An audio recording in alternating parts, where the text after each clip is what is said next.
So since we are very close to the 9 days, we will learn today the halachot of the 9 days. Doing laundry, taking showers, we just talked about the heat of Ma'aleh Edomim. That's considered pikuach nefesh, to take a shower in Ma'aleh Edomim. So some might say it is, but we'll learn also that very soon. And the different halachot which we have in these 9 days. How do we approach those days?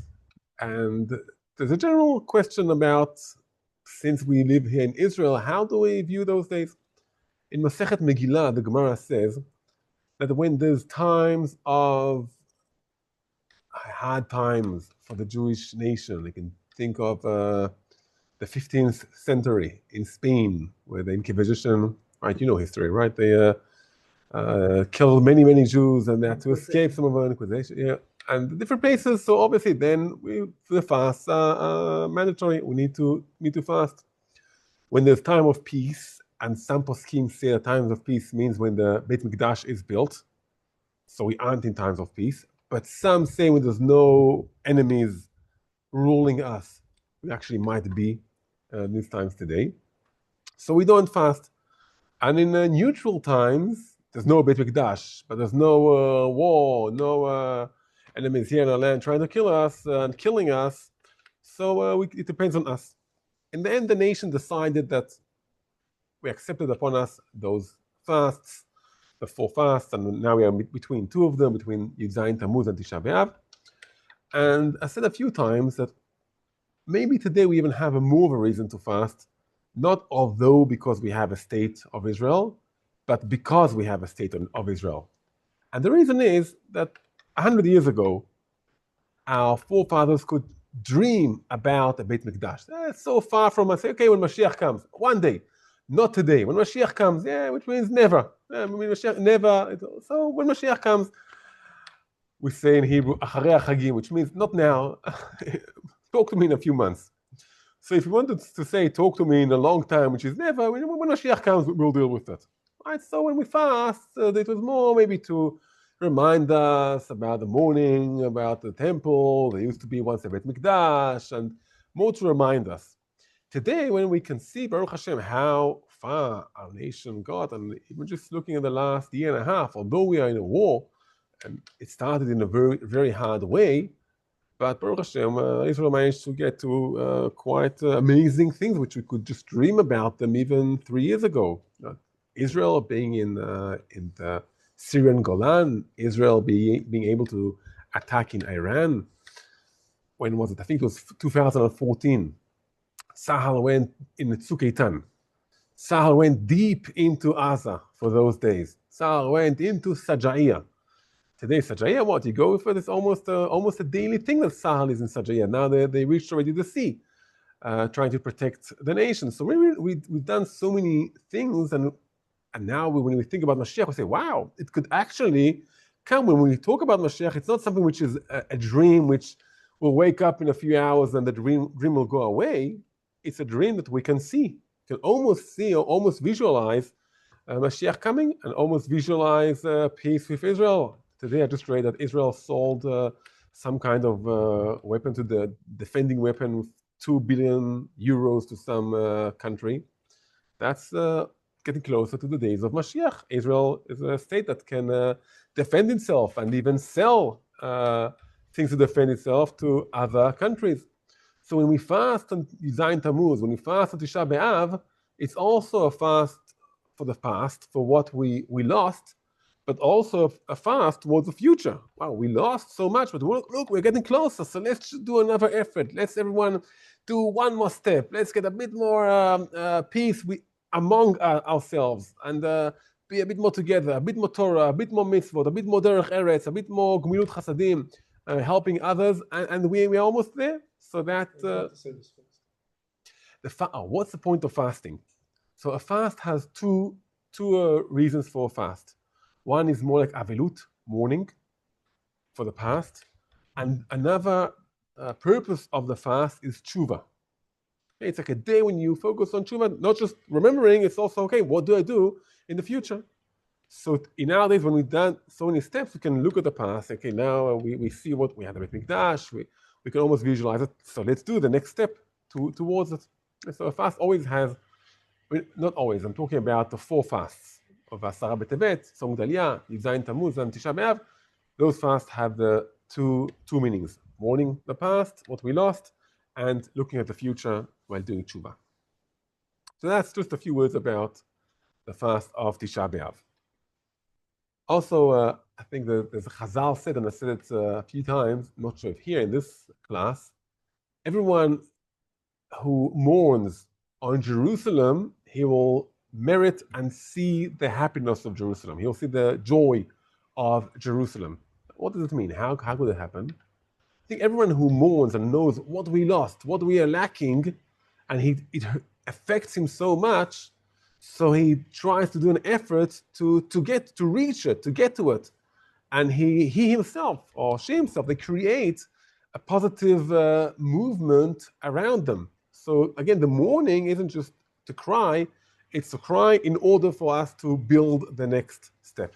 So that's about the fast. So the 9 days, we get closer to Tisha B'Av. And according to the Ashkenazi, many of the morning minhagim start on the 9 days. For Sephardi, many of them will be only in the week of Tisha B'Av, which this year doesn't exist because Tisha B'Av is on Sunday.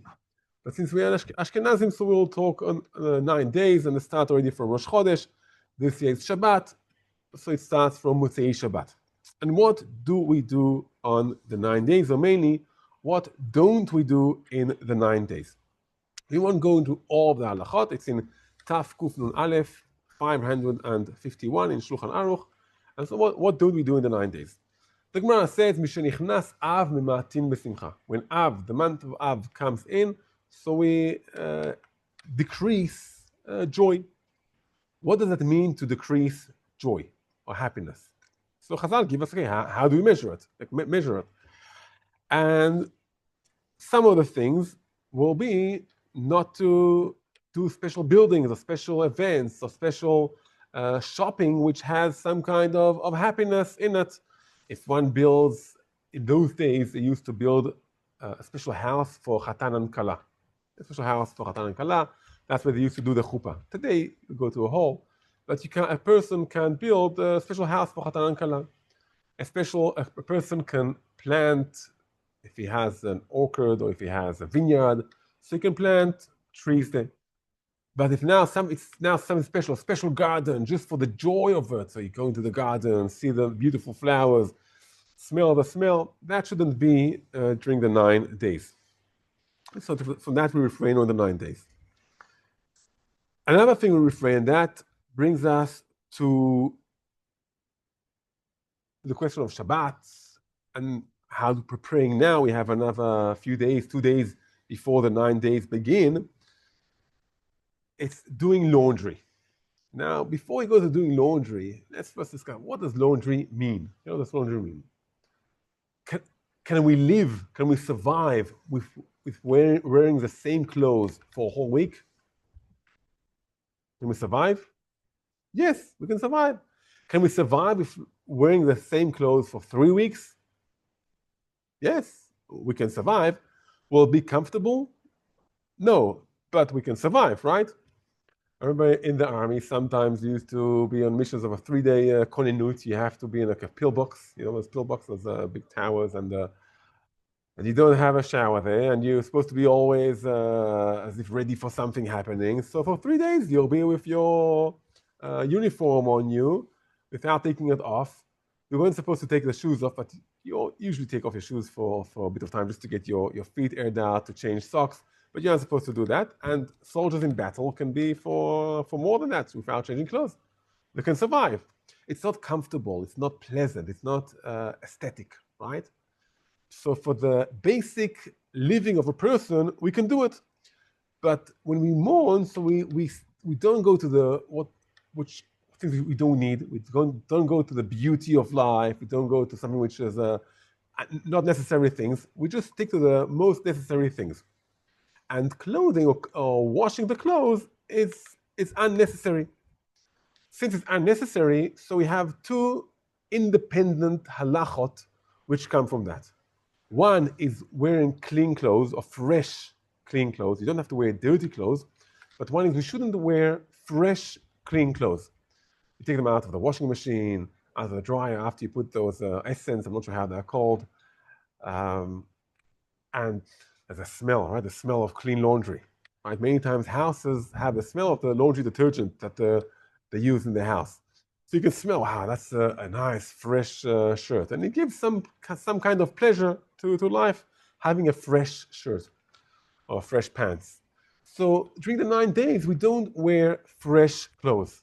Do they have to be dirty? No, they don't have to be dirty. They just shouldn't be fresh, which means that we have now 2 days until the 9 days. If you have 10 shirts or 7 shirts, you wear each one of them for half an hour. You're sweating them a bit. Okay, they become a bit used, and you can keep them in the closet for the 9 days. And then when you wear them on the 9 days, they're clean clothes, right? Because you just wore them for half an hour. Assuming you stayed at home and you were in the air-conditioned room, so you didn't over sweat in them, but they aren't fresh. They don't have the shiny feeling or this sparkling feeling of a fresh shirt. And so that's what we prepare our clothes to the 9 days. We'll get to Shabbat in a moment. That's for the 9 days. That's for wearing fresh clothes. What happens if someone forgot to prepare clothes? So many poskim write, he can put it on the floor for a bit of time, walk on it. If the floor is relatively clean, it doesn't become dirty. It just doesn't have the fresh feeling to it. And that's what we can do during the 9 days if one forgot to prepare his clothes for the 9 days. That's about wearing clothes. Since all of the action of washing is something which, okay, we call it necessary, but it's really unnecessary. We can survive with dirty clothes even for 3 weeks if we really need to. It won't be pleasant, we might stink a bit, but we can survive with it. We'll get very soon we'll go to which clothes. Very soon we'll go to which clothes. And we'll get also to that. We'll get also to that in just a moment. So when we wash our shirt, so that's we're busy in something which isn't necessary. So we're busy in something which is for the beauty of life. And while mourning, we don't want to be busy in something which is for the beauty of life. And here, Danny, if you're asking, we have a big difference between the types of clothes. A shirt is more for the beauty of life. Yeah, the pants is more for the beauty of life. But the undershirt or underwear, it's not for the beauty of life. It's more for the convenience of life, for the comfort, for being comfortable, for not sweating, right? So these we do not need to prepare before the 9 days. And if needed, you can, if you don't have any undershirts, underwear, so you can also wash them on the 9 days. The same for clothes of babies, okay, who dirty the clothes.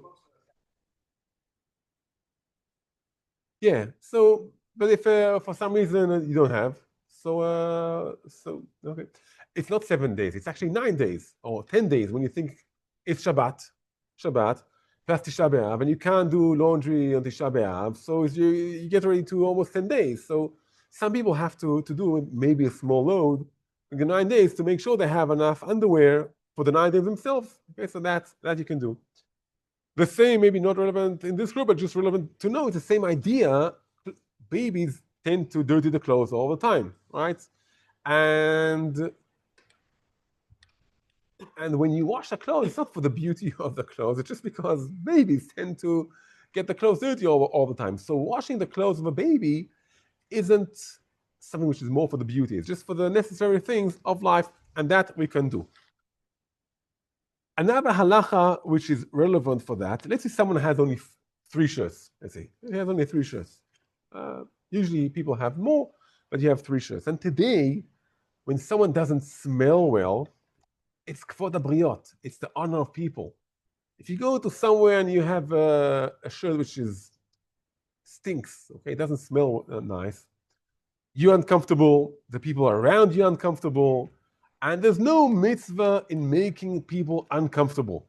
So if someone has, let's say, only 3 shirts, and they all got, he went outside, worked, he walked on the bus to the mall, and he sweated a lot, so he can wash the shirt if he doesn't have anything else to wear. Okay, that's about the clothes. One more halacha, and then we'll get to Shabbat. Some of the halachot of the 9 days continue until the 10th of Av. Okay, some of them. The halacha of doing laundry ends at the end of Tisha B'Av.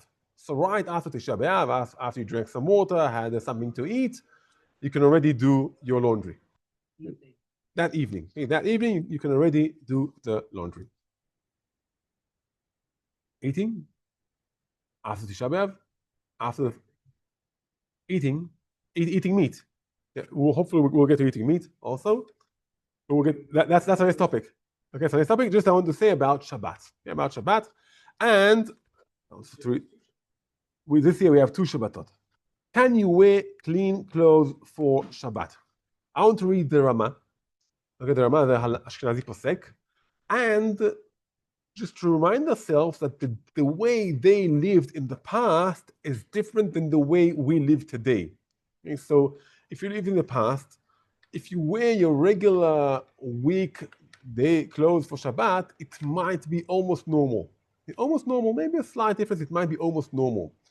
In our days, if you don't wear your special, nice, clean clothes for Shabbat, it's what are you doing on Shabbat? Some places, if you don't wear the suit and the tie, that's not Shabbat, right? So let's read the Rama. I'll read it let's read the Rama. Afilu b'Shabbat chazon, even on Shabbat chazon, ein machlifim lilbosh b'gidei Shabbat. You don't change to wear Shabbat clothes. Ela ki makutonet levad, only the undershirt. Only that they change because it's just for absorbing sweat. So that's what the Rama writes. The Gra writes, the Vilna Gaon writes, that's also what they used to do in Vilna, that for Tisha B'Av, for the Shabbat before Tisha B'Av, Shabbat Chazon, this year we have 2 Shabbatot during the 9 days, you change your clothes and you wear your clothes for Shabbat. Today, the common custom is like the Gra, for Shabbat, you wear the common clothes for Shabbat, and today, in the way we live today, if you change the clothes and you don't wear your Shabbos clothes, that's almost avilut farhesia. Even person who lo aleinu, he's in avilut, he's mourning on someone relative for him. If he doesn't, or he or she don't wear the Shabbat clothes, that's like as if not honoring Shabbat, right? So we change the clothes for Shabbat and we wear Shabbat clothes today. 2 more halachot, 2 more topics we want to discuss, and one is taking showers, and one is eating meat and drinking wine. So hopefully we'll have time for both of them. Let's start with taking showers. Taking showers in the past, how is it viewed? As a luxury, yeah. Who takes showers every day? Who takes showers every week? Those are rich people who have money to go once a week, or they have time and money to go once a week to, the bath house and go in, and they take a shower every week, maybe every day. I'm not sure even if you should take a shower every day. The rest of the people, maybe even some of the rich people, used to wash their feet, their hands, their face, and that's it, right? There's no water running in their houses, and that's it. So taking a shower is luxury. It's luxury. The same today, we shouldn't do anything with showers, with taking showers, when it's in the luxury category, which means I enjoy swimming. Yes, I want to go to swim. I shouldn't go swimming. If a child is learning to swim, and it's not so much a luxury, it's more of something they need to learn, so they can do this. Maybe even a mitzvah of a parent to teach a child to swim. But now just to go to the beach, sit down there and swim, that's a luxury that we don't do during the 9 days.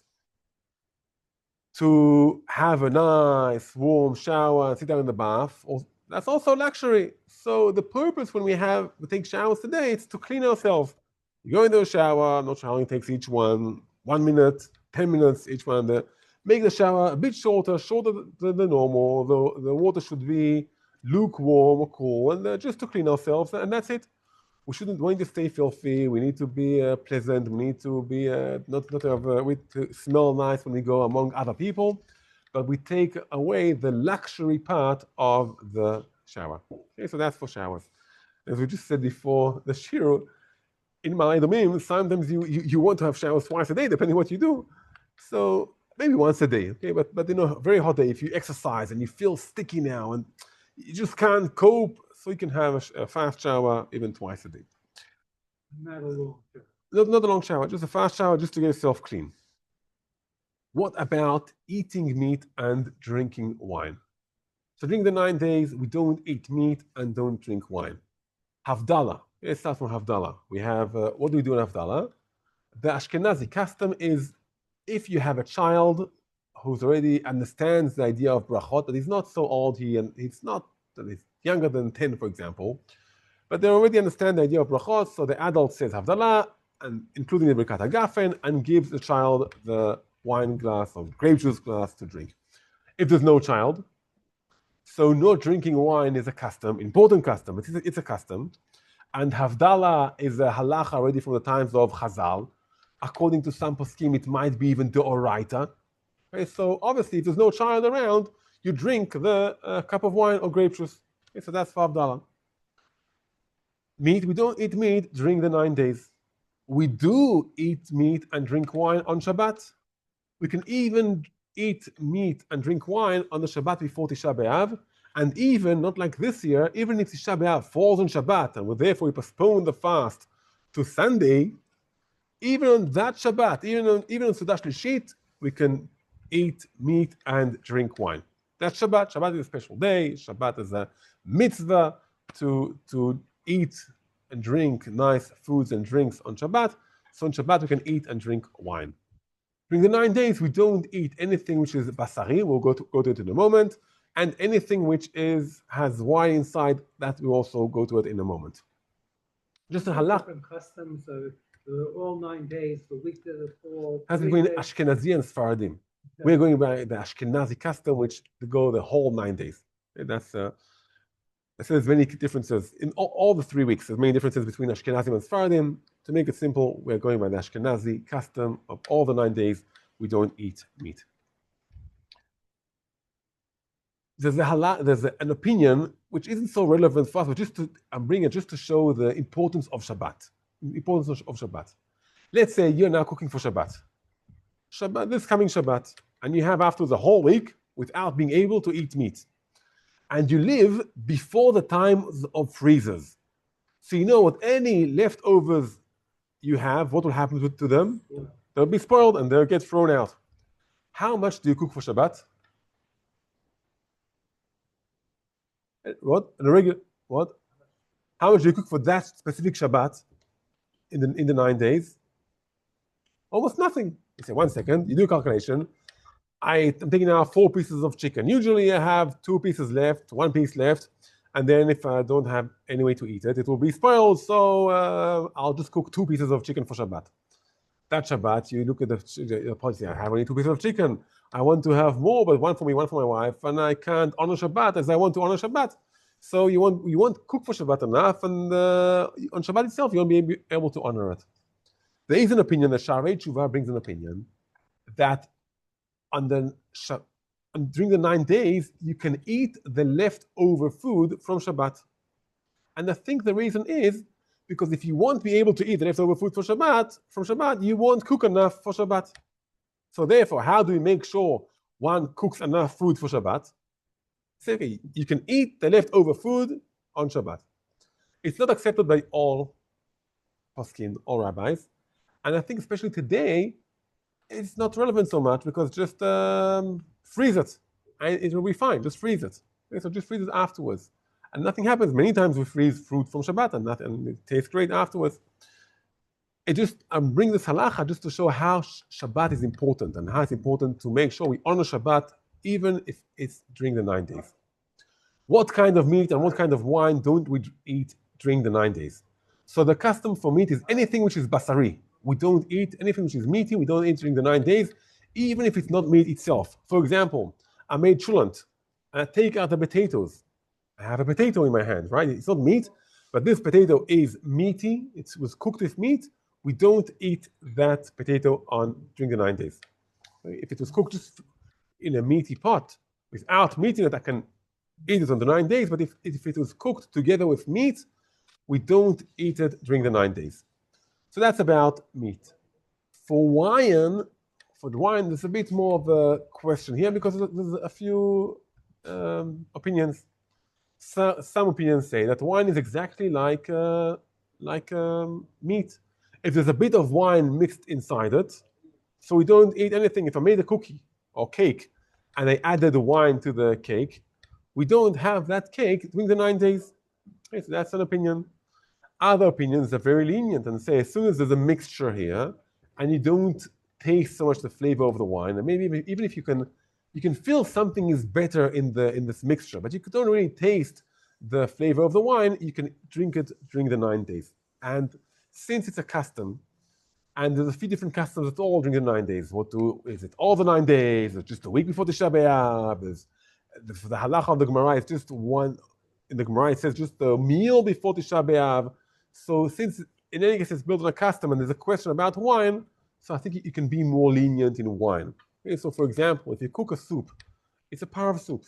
Okay, you cook the par of soup, and you added the wine in the par of soup, and you feel the wine, but you don't really taste the wine as I'm drinking now wine.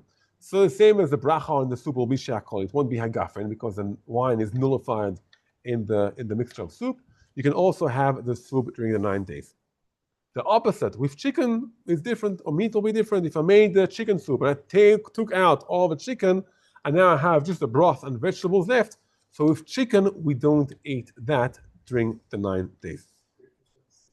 Grape juice has the same halacha as wine. Yes, it has the same halacha. It's important as wine. We do kiddush as wine, and although it doesn't have the same price of wine, but we view it halachically. We view it the same as wine. Any other alcohol? Well, you should ask the doctor, not me. But the serious answer is it's only in wine and meat. Okay, only wine and meat, not in all forms of alcohol, just wine and meat. There's two reasons for wine and meat. One is because it's things that make us happy. In simcha, there's no joy, as Chazal say, only in wine and meat. That makes people happy. But another important reason, which that applies only for wine and not for beer or for whiskey or other things, is that we're mourning about Beit HaMikdash. We're mourning about the fact we don't have a Beit HaMikdash. And the Beit HaMikdash used to bring korbanot, sacrifices. And the sacrifices were from beef, from cattle, from pigeons, okay, so chickens, no chickens, but the same idea, from birds. And most of the korbanot had also wine brought together with them. So part of the mourning for Beit HaMikdash, we don't eat meat and don't drink wine. But other forms of alcohol you can have during the 9 days. And we pray that Beit HaMikdash will be built fast and we'll be able to bring the korbanot as we should be bringing them.